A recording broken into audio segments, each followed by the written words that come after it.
the 5th day of Christmas, my true love gave to me 5 golden freezes for some reason, 4 ReZero references, 3 seasons of Snafu, 2 co-hosts for the King of Anime podcast, and the anime Dragon Ball Z. We are now at 2014, another great year for anime, another quality season that I absolutely loved, and some favorites definitely came from this one as well. Let's dig in. Origami. Origami is a fantastic anime. It's got probably one of the best main characters in this, where he's just so mysterious and he's a god and he is just so great.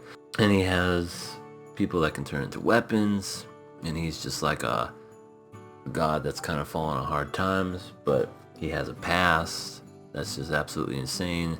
Then he interacts with this girl that goes to high school, and she can come out of her body and become a spirit. It's a really trippy show, but it's a really good one as well. If you have 10 yen, he'll come to you. And as long as there's somebody that believes in him, Yato, then he'll come to you. Check it out. Space Dandy. This one was made, of course, by Shinichiro Watanabe yet again. But this one's a unique one because it's like a collab of not just him, but like all these really famous directors. And this is an episodic type show where every episode is different. There's the crew that are on. It takes place obviously in space. You have Space Dandy, you have his robot compadre, and you have this little alien who's like a cat person. This anime definitely has huge significance because it was the first anime to premiere in America with the dub first, before the sub. That's unheard of. I mean, now everything kind of comes out at the same time and whatnot, but for its time, that was huge. And they couldn't have picked the more perfect cast of people. Everyone is perfect, everyone is flawless, and this show definitely goes without saying, better watch dubbed than it is subbed, and it is spectacular. Definitely check this one out if you want to have a good laugh, want to have a good time, want to see different episodes that have different animation styles. Check it out. Sotokaiyo Quindomo Season 2. I personally never thought that this would even get a second season. It came out a while ago, and I just figured, I just got that to rest assured on. Then they came out with an OVA for a couple of episodes, and it's funny because the OVA basically in the last 2 seconds of the last OVA said, Season 2 coming out. And I'm like, of course, they would do it in that way because it wouldn't be them if they didn't. And then it came out, and it was great, just like the previous season. Super spectacular, and if you love the funny stuff, definitely check it out. Just like I said in my previous video, Silver Spoon Season 2, fantastic, super great. Wish they would have made more seasons, but more of the same with this one, can't complain. Dragon Ball Z, Battle of the Gods. This one is yet another important movie that came out. It was the first Dragon Ball Z movie to be in theaters in the United States. This was like a true fan's dream come true. For those that don't know me, Dragon Ball Z, as you can see, is my absolute favorite anime. Like, I love it even with its flaws. I love that saga. It's great, it's fantastic, it's what got me into anime. Battle of the Gods, though I may not have, I didn't see it in the theaters, because by that time I don't know, I was going through this weird phase where I was just kind of like, oh, they're making another Dragon Ball Z movie? I don't know about that. But it was cool that they brought it out to America. But then when I actually saw it, I enjoyed it. The one thing I guess I didn't like was how he became a Super Saiyan God. He had like this weird looking hair, and I'm just like, oh, that looks goofy. Not to say that the Super Saiyan 3 wasn't any better. Long hair and no eyebrows, but they could have done something better with it. And I guess why I have this on the list is because of the importance of this movie and what eventually it led to in the future. No Game, No Life. Oh man, oh man. Another anime that deserves a second season. No Game, No Life is another isekai of a brother and his little sister get transported into another world. These people are gods at games. They have never lost. Hence the title, No Game, No Life. They have like dark circles under their eyes all the time. The style of this anime is really cool. Really cool, really neat with all the reds and different shades of reds and kind of purples. And the characters are neat. The stakes are fun. Everything is just like everybody's one step ahead of everyone else. And the way that it ended is such a cliffhanger and a stab to the fucking heart, because they were about to fight something and then it just ends. And it pisses me off to no end. But these people are like, I like shows that have people that are so good at stuff surprise other people. Nani? Bakana? What is going on? No Game, No Life is no exception to that, and that one is one that I wish they would bring back. One of these days they'll bring it back. I just don't know when that'll be. I think they came out with a movie. I've yet to see that one. I'll have to check that one out. JoJo's Bizarre Adventure, Stardust Crusaders. This is the JoJo that everyone deserves to watch. Once you get done with the first 2 seasons of JoJo's Bizarre Adventure, you get into this, and this is the crowning jewel of what JoJo's Bizarre Adventure is. Everyone that brings up JoJo, this is what they're talking about. Stardust Crusaders, what can I say? It's amazing. It's fun. I know, like, there's a lot of episodes that could, story-wise, they could cut out. This is based off of, like, a manga that was in the 80s. I don't know if that makes it better or worse, but I definitely love the art style that they went with this. It's all kinds of great. The stands that got introduced were amazing. Pretty much everything that memes JoJo's Bizarre Adventure comes from this season, and I love it, even with its faults. Definitely check it out. Definitely check it out. Love Live Skeletal Season 2, pretty much more of the same. Can't go wrong with that. It ends to where you have to actually watch the movie. I've yet to see the movie. I know, bad me. But I'll get ready to watch that movie one of these days, and that wraps everything up. Akame ga Kill. A lot of people are kind of mixed on this one. I personally, I liked it. I didn't think the ending was as good as it could have been, because it's the original anime ending, which I guess the manga is still going on even to this day, and there's like lots of chapters and whatnot. But I enjoyed this anime overall. Akame, she's the main badass with the sword. She's great. All the other side characters are wonderful.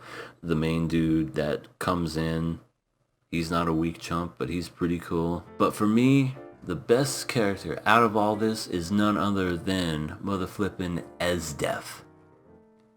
She's a villain. And I don't normally root for villains or I mean, you can appreciate the villains like Joker and all these other ones. You're like, yeah, that guy's badass. But Esdeath was a unique villain to where you saw her as this ice queen that was badass and super strong and loved to kill people, which was neat. But her one priority in life was finding true love. And when she finds true love and falls in love with our main character, that caught me by surprise. And then you see her blush and she becomes more feminine, and I'm like going through all these motions like, what's going on? I've never seen a villain like this before. Esdeath is amazing, and She's definitely one of my favorite characters as far as like a villain is concerned.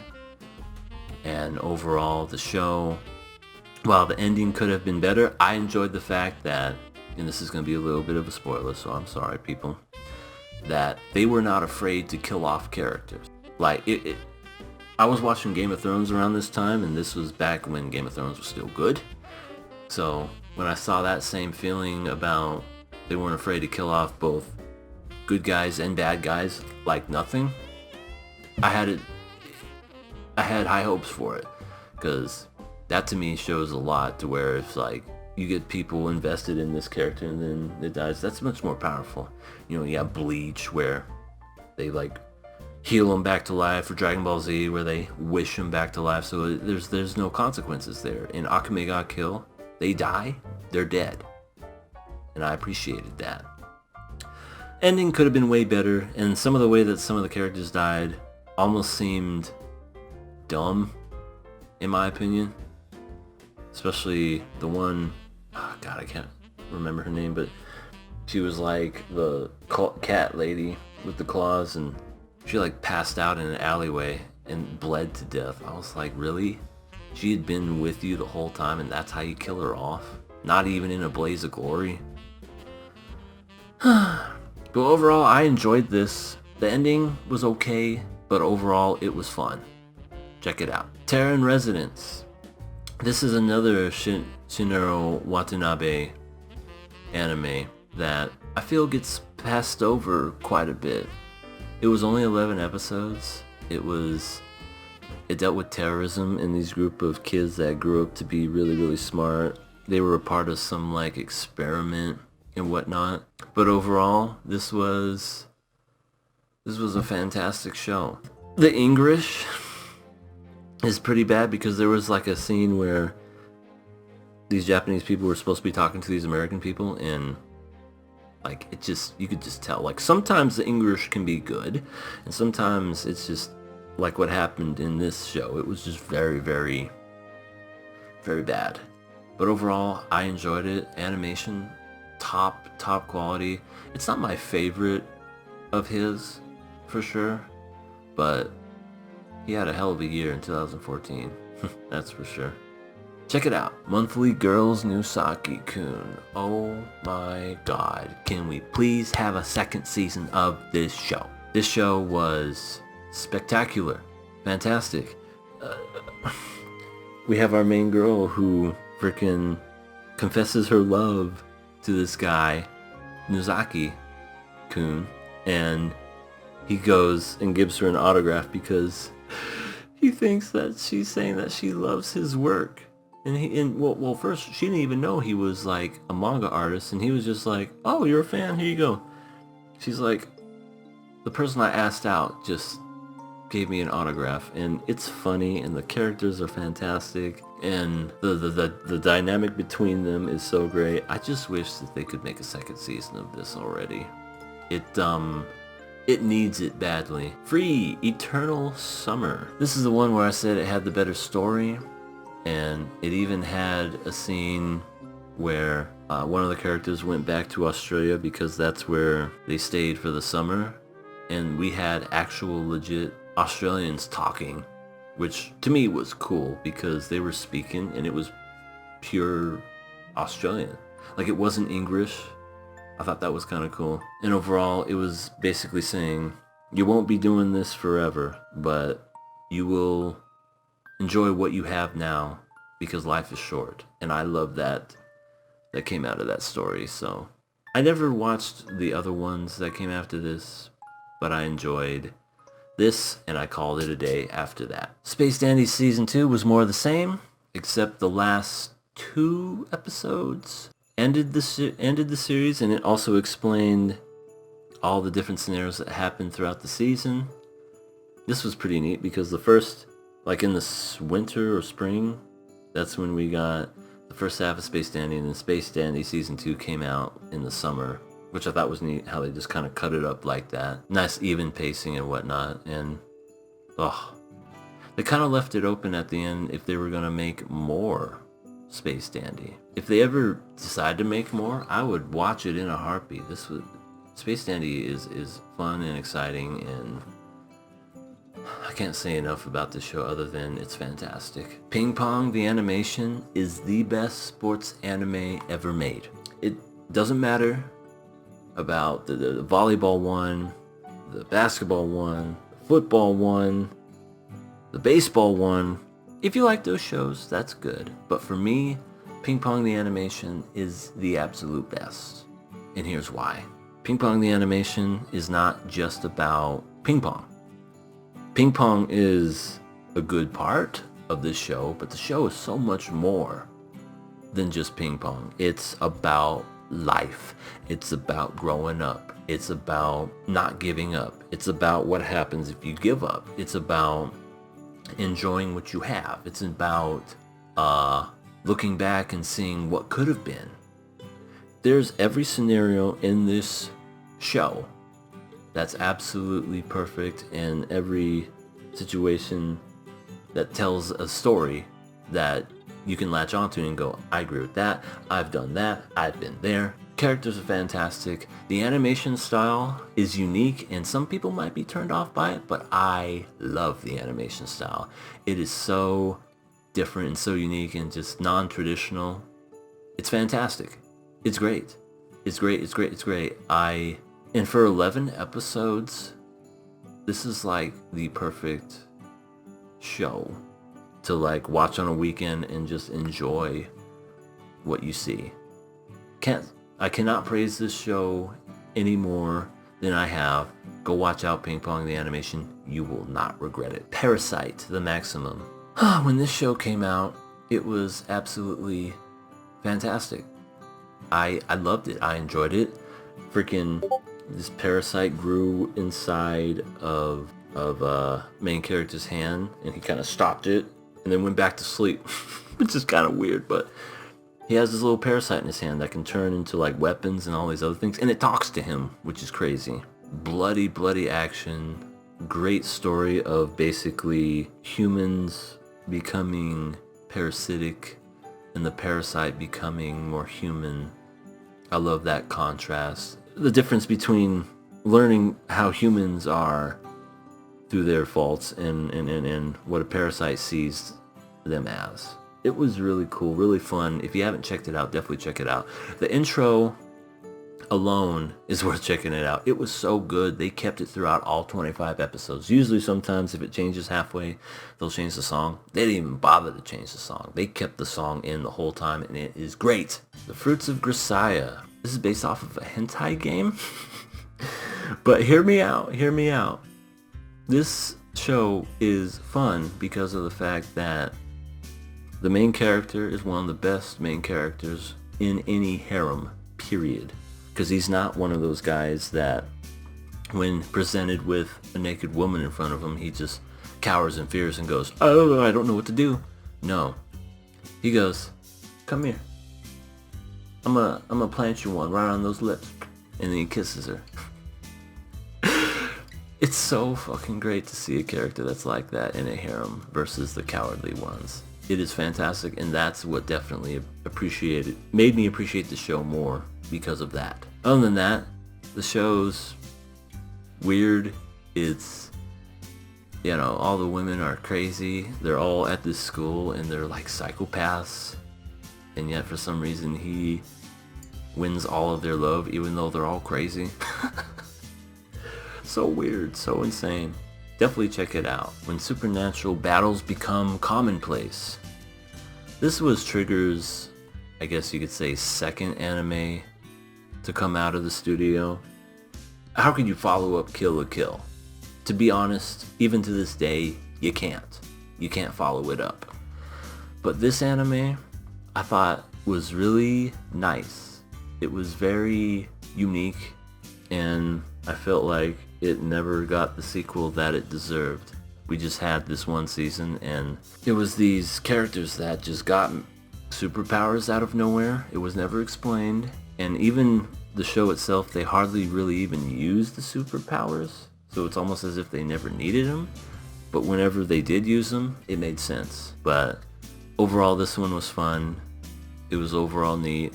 One of those not as bad as people made it out to be, because I think people were following off the hype train that was Kill la Kill, which I don't blame them. That's a hard act to follow, but it was still good in my opinion. Definitely check that one out. And that was 2014. If there was any animes that you saw that season that I did not mention, leave a little comment down below and I'll check them out. See you in the next video.